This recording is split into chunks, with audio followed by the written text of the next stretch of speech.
Hello guys, only maths Barabanki की ओर से मैं आज आप लोगों को सीटेट 2020 जो है मोस्ट इम्पोर्टेंट क्वेश्चंस, ये 10 क्वेश्चंस वाली वीडियोस है। मतलब इसमें 10 क्वेश्चंस हम पूछते हैं। ये हमारी आज चौथी वीडियोस है जो चाइल्ड डेवलपमेंट एंड पेडोलॉजी से है। इस तरह से मैंने 10 वीडियोस और भी अपलोड की है जिसमें 20 क्वेश्चंस हैं और कुछ वीडियोस में 50 क्वेश्चंस हैं। तो चलिए गाइज, हम चलते हैं हम अपने पहले क्वेश्चंस की ओर जो काफ़ी मोस्ट इम्पोर्टेंट है।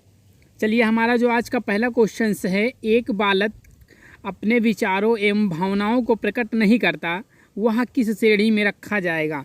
दमित, मूर्ख, आक्रामक या स्वार्थी? तो गाइज, इसका जो करेक्ट आंसर है वो है दमित। इसका करेक्ट आंसर क्या है? दमित।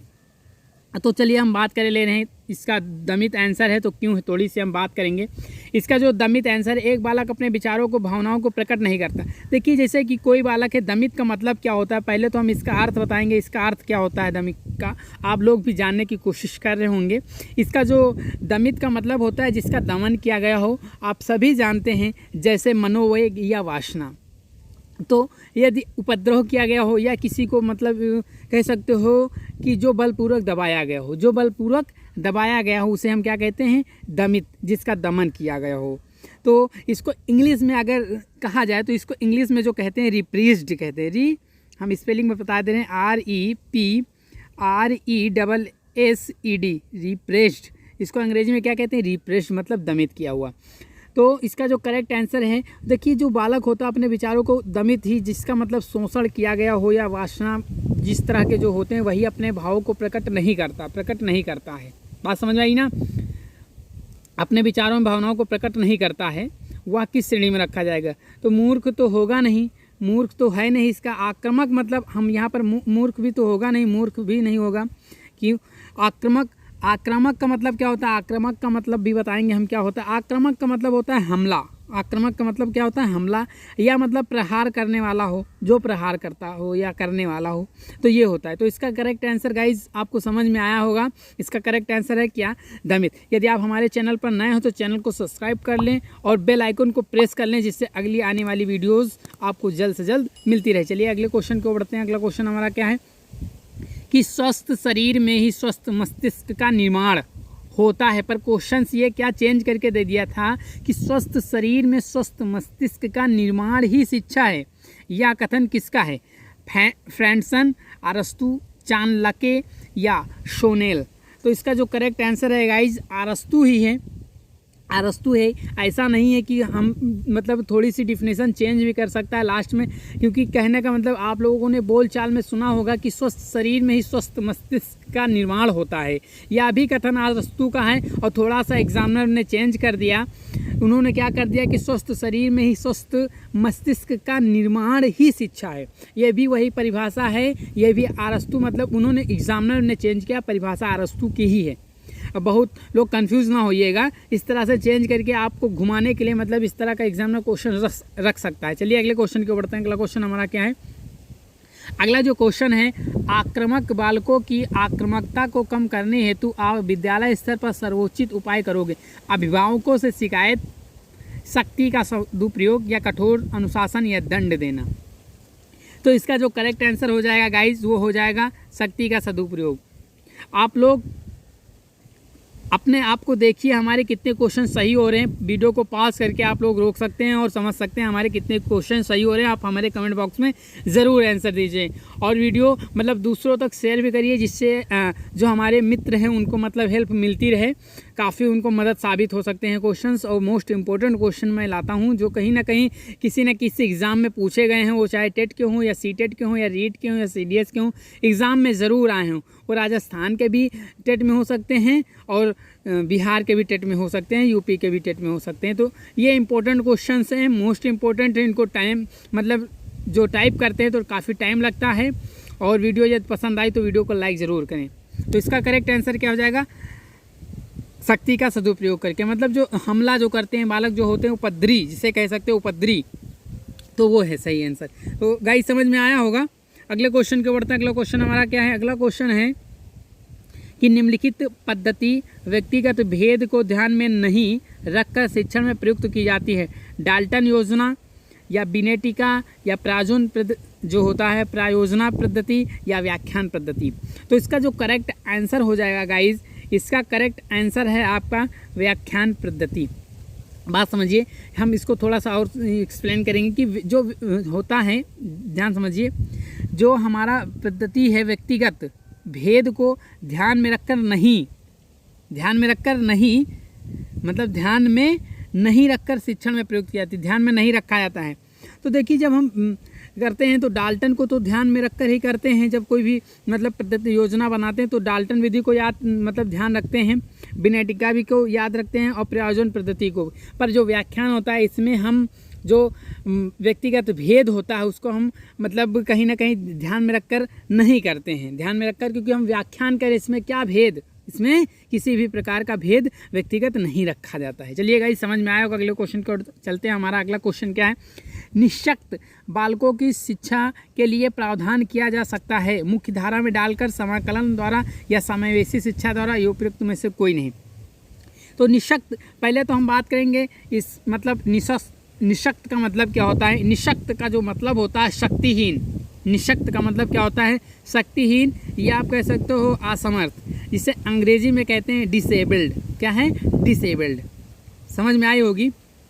तो मुख्य धारा में डालकर मतलब जो बच्चे सभी हैं तो उसी के हिसाब से करना होता है। तो ये वाला जो है इसका आंसर सही नहीं है। अगले क्वेश्चन की ओर बढ़ते हैं। हमारा ऑप्शन जो है हमारा समाकल जो होता है, समाकल जो होता है इसके बारे में बात करेंगे। समाकल का मतलब होता है एक ही प्रकार की एकता, एक ही प्रकार की एकता।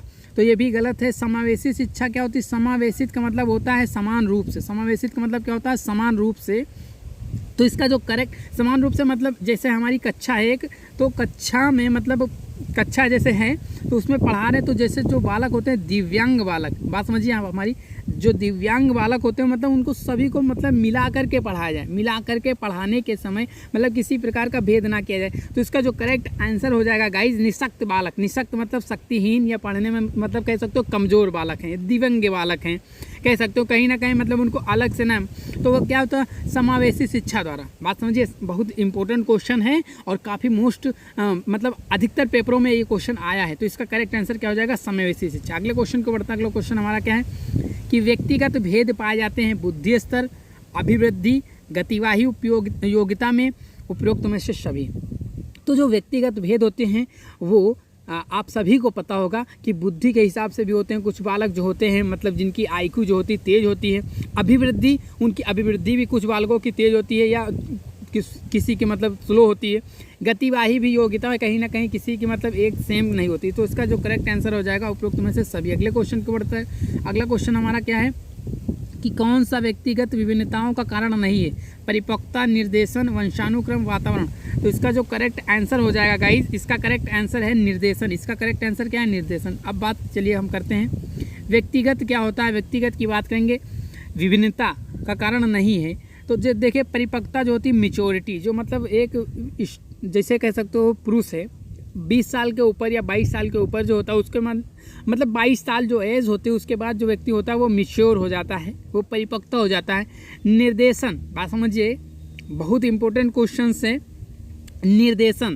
निर्देशन जो है यही नहीं है, विभिन्नताओं का कारण नहीं है। और वंशानुक्रम विभिन्नता का कारण होता है वातावरण। देखिए हम बात करते हैं वंशानुक्रम का मतलब परिपक्वता, तो आप समझ गए होंगे कहीं ना कहीं विभिन्नता का कारण है परिपक्वता। मैच्योरिटी बहुत डिफरेंट है, मैच्योरिटी बहुत डिफरेंट है। यदि कोई व्यक्ति मैच्योर है और कोई आप लेकर आइए मतलब बाल्यावस्था का स्टूडेंट ले आइए या किशोरावस्था का ले आइए तब भी डिफरेंट होगा। भले ही उसके पास डिग्री अधिक हो पर कहीं ना कहीं मतलब विभिन्नता है, विभिन्नता का कारण है। तो ये भी है वंशानुक्रम। अब मान लिया किसी मतलब वंशानुक्रम का बहुत इफेक्ट होता है। वंशानुक्रम और वातावरण एक सिक्के के दो पहलू हैं, कहा जा सकता है। यदि वातावरण अच्छा या वंशानुक्रम तो कहीं ना कहीं दोनों ही एक सिक्के के पहलू हैं। तो ये भी क्या है, वंशानुक्रम अगर आपका सही है तो भी आप में विभिन्नता होगी, और वातावरण यदि आपका अच्छा है और कोई मतलब मान लिया किसी एक स्टूडेंट को हम गांव में छोड़ दें और किसी एक स्टूडेंट को हम अच्छे से शहर में छोड़ दें जहां सारी सुविधाएं उसको मिलती हों, तो कहीं ना कहीं दोनों में डिफरेंट आ जाएगा। एक ही पिता के दोनों संतान। बात समझिए, हमारे क्वेश्चन समझाने का ट्रिक समझिए क्या है। मैं समझाने की कोशिश कर रहा हूँ कि याद ना करना पड़े। हमारा कहने का मतलब क्वेश्चन को याद करने में क्या होता है, क्योंकि आप भी लोग मैच्योर हो चुके हैं तो अब क्वेश्चन को जितना डीपली आप समझेंगे, जितना डीपली आप उसको एक एक शब्द तोड़ कर समझेंगे, वो आपको मतलब अधिक दिनों तक याद रहेंगे। और आप कहीं सेकेंड टाइम हमारी वीडियोस को आप रिवाइज कर लेंगे तो आपको बहुत अधिक दिनों तक याद रहेंगे। तो इसका करेक्ट आंसर क्या है? इसका करेक्ट आंसर निर्देशन। निर्देशन में मतलब कोई विभिन्नता का कारण नहीं है। बात समझ में आई? चलिए अगले क्वेश्चन को चलते हैं। अगला जो क्वेश्चन हमारा क्या है कि निम्न में से कौन सा विकल्प उपलब्धि में व्यक्तिगत विभिन्नता का प्रतीक नहीं है? लिंग में विभिन्नता, पूर्व अनुभव में विभिन्नता, रुचियों में विभिन्नता और पूर्व निर्देशन में विभिन्नता। तो इसका जो करेक्ट आंसर है गाइस, इसका करेक्ट आंसर है लिंग में विभिन्नता। लिंग में विभिन्नता इसका करेक्ट आंसर है। आप लोग समझ चुके, क्योंकि कौन सा विकल्प उपलब्धि में व्यक्तिगत विभिन्नता का प्रतीक नहीं है? तो व्यक्तिगत जो विभिन्नता होती है, व्यक्तिगत है विभिन्नता, व्यक्तिगत विभिन्नता मतलब लिंग में विभिन्नता यही नहीं है। और पूर्व अनुभव में विभिन्नता होती है, रुचियों में विभिन्नता होती है, पूर्व निर्देशन में विभिन्नता होती है। बात समझ में आए? लिंग में कोई विभिन्नता नहीं होती, व्यक्तिगत विभिन्नता का प्रतीक यही नहीं है। लिंग में मतलब प्रतीक थोड़े नहीं है कि हम डिफरेंट हैं, लिंग में विभिन्नता। अगले क्वेश्चन को बढ़ते हैं। अगला क्वेश्चन हमारा क्या है?